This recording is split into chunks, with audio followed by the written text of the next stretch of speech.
Hi everyone, this is Dr. Numiha, and I am a big fan of sports, like any kind of sports.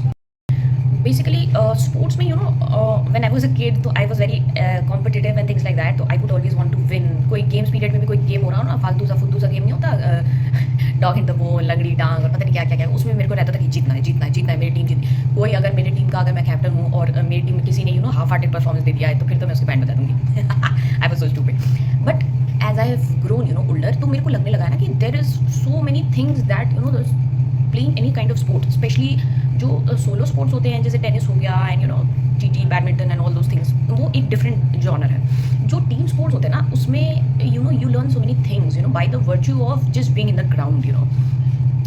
सबसे important चीज़ है sportsmanship. Sportsmanship मेरे को लगता है कि आप किसी भी एथलीट को अगर आप देखना चाहते हो ना कि वो कैसा not just as an athlete but also as a person, human being, how he is ना, तो आप उसकी स्पोर्ट्समैनशिप देख सकते हो। जैसे देयर वाज दिस थिंग जिसमें ब्रॉक लेसनर जो थे WWE वाले फाइटर नहीं थे, वो उनके बच्चे का छोटा सा बच्चा है, उसका किसी के साथ फाइट हो रहा था एंड व्हेन उनका अपना बच्चा जो था, उनका बेटा, वो हार गया and he still went and he shook hands with that kid who won, वो जो उनके बेटे का कॉम्पिटिटर था।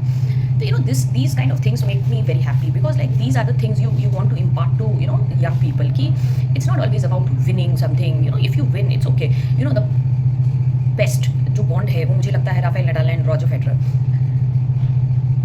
कट्टर कॉम्पिटिटर्स, मतलब कट्टर जिसको बोलते हैं, हमेशा कितने मैचेस हैं जो इनके साथ में हुए हैं, but the kind of respect they have for each other worldly, मतलब इन दोनों को देख के मेरे को लगता है ना कि there is in life there is so much more to winning and so much, कितनी डेप्थ हो सकती है कि इंसान में ना, मतलब how they react to each other, one of them cries, the other person starts crying, the kind of respect they show for each other, कभी एक दूसरे बारे में बुरा नहीं बोलते, always edge to edge competition इनका होता रहता है, and they are such good friends in like real life also. When I see people throwing dirt over each other, behaving in a bad manner, things like that, तो मेरे को लगता है यार ये क्या है, मतलब इतना ऊंचा क्यों होना, इतना नैरो क्यों होना, you should just teach our kids to just be better human beings. ज़रूरी नहीं है like Rafa is my favourite, so Rafa का एक वो है कि he is playing and one ball girl है उधर खड़ी है, उसको चोट लग जाता है, he goes and checks on her immediately, things like that. It's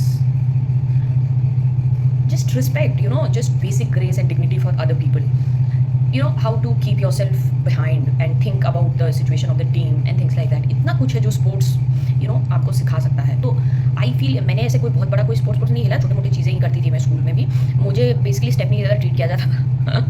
जहाँ पे भी कोई भी वैकेंसी है, कोई लॉन्ग जंप, मेरी हाइट 5'2" है ऑलमोस्ट, मुझे लॉन्ग जंप के लिए भेज देते थे.